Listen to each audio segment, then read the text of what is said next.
Hi everyone, Monika kitchen হোমে সবাইকে স্বাগতম। এদিকে চলো আমি ফুলকপি আলু দিয়ে আর মাছের রসালো বানাবো। তা ফুলকপি কেটে নিয়েছি, আলুগুলো এইভাবে কেটে নিয়েছি আর টমেটো দিয়েছি। আর এদিকে তোমার রসুন, পেঁয়াজ আর কাঁচা লঙ্কা একসাথে পেস্ট করে নেবো। এদিকে আর মাছ নিয়ে নিয়েছি। আর মাছগুলো দেখো কি সাইজের বড় বড়গুলো আর মাছগুলো। এদিকে তোমার রয়েছে আদা জিরে বাটা। আমি আদা জিরে বাটাটা বেটে নিয়েছি আর এদিকে এটা পেস্ট করে নেবো। তা এদিকে চলো শুরু করা যাক।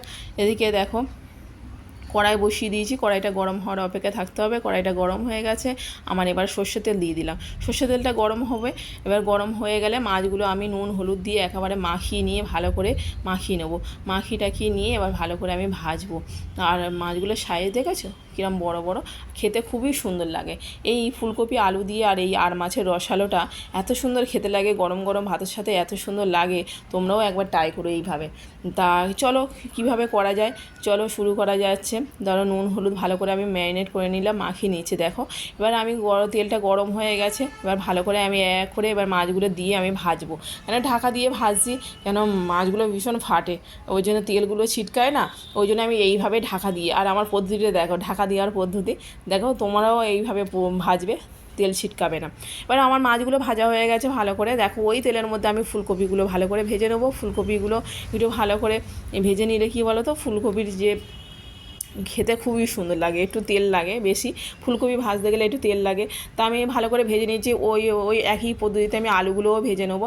আলুগুলো আর ফুলকপিগুলো একসাথে আমি এরকমভাবে আলাদা আলাদা করে আমি ভেজে নিলাম। তা এবার ভেজে টেজে নিয়ে আমি তুলে নিলাম। এবার আমি দিয়ে দিলাম ওই তেলের মধ্যে গোটা জিরে ফোড়ন দিয়ে দিলাম পেঁয়াজ আর রসুন যে পেস্টটা করে রেখে দিয়েছিলাম, আর কাঁচা লঙ্কা একসাথে যে পেস্টটা করে রেখেছি সেটা দিলাম। আদা জিরে বাটা দিয়ে দিলাম। আর কি বলো তো, তোমরা হচ্ছে গুঁড়ো লঙ্কা ইউজ করতে পারো, আমি গুঁড়ো লঙ্কা ইউজ করি না। গুঁড়ো লঙ্কা বেশিরভাগ আমার রান্নাগুলো দেখবে তোমরা গুঁড়ো লঙ্কা ইউজ করি না, আমি কাঁচা লঙ্কা ইউজ করি। এদিকে নুন হলুদ দিয়ে ভালো করে মশলাটা আমি কষিয়ে নেবো। আর যতক্ষণ তেল ছাড়ার অপেক্ষা আমার থাকতে হবে। এবার টমেটো কুচিগুলো দিয়ে দিলাম, একসাথে ভালো করে মশলাটা আমি কষিয়ে নিচ্ছি। দেখো কষিয়ে নেবো, এইভাবে কষিয়ে নেবো। এবার বেশি জোরে আঁচ দেবে না, মিডিয়াম আঁচে করবে। কেন বলো তো, মশলাটা পুড়ে গেলে তিতো তিতো লাগবে, ওই জন্য আমি তেল ছাড়ার অপেক্ষায় আমার থাকতে হবে। এইভাবে মশলাটা ভালো করে কষিয়ে নেবো।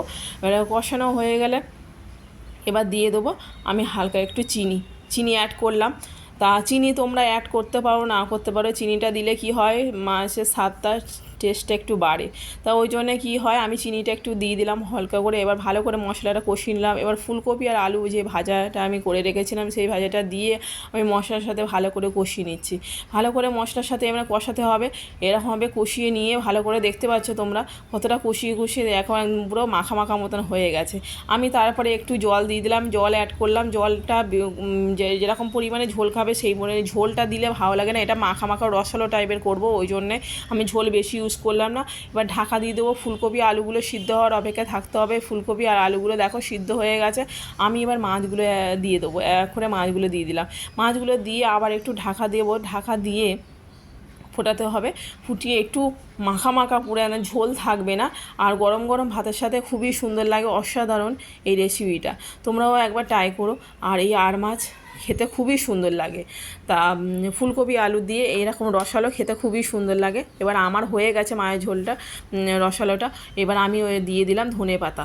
আর ধনে পাতা দিলে একটা ফ্লেভারটা চেঞ্জ হয়ে খেতেও খুব সুন্দর লাগে। আর কেমন লাগলো আমার রেসিপিটা জানিও বন্ধুরা। দেখো আমার রেডি হয়ে গেছে ফুলকপি আলু দিয়ে আর মাছের রসালো। তা কেমন লাগলো জানিও বন্ধুরা। আর ভালো লাগলে লাইক কমেন্টস করো, সাবস্ক্রাইব করো, পাশে থেকো। ঠিক আছে, আরও নিত্য নতুন ভিডিও পেতে আমার চ্যানেলটাকে সাবস্ক্রাইব করো। ঠিক আছে, সবার আগে তোমার কাছে পৌঁছে যাবে। টাটা।